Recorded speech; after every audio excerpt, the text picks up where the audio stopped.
એ હું તને 5 સવાલ પૂછે તારે 5 ના હાચા જવાબ દેવાના. હા તે પૂછો.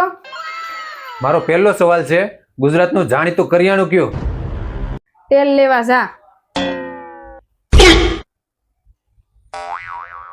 હવે મારો બીજો સવાલ છે, ગુજરાતીઓનો ખોરાક કયો? ખા મારા સમ. ये सब क्या देखना पड़ रहा है। હવે મારો ત્રીજો સવાલ છે, ગુજરાતીની પ્રિય રમત કઈ? લાગી શરત.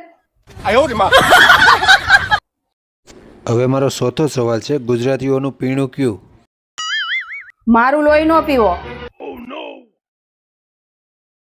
હવે મારો આખરી સવાલ છે, ગુજરાતીઓની લડવાની રીત કઈ? એક ઊંધા હાથની પડશે ને તો દાંત પડી જાય.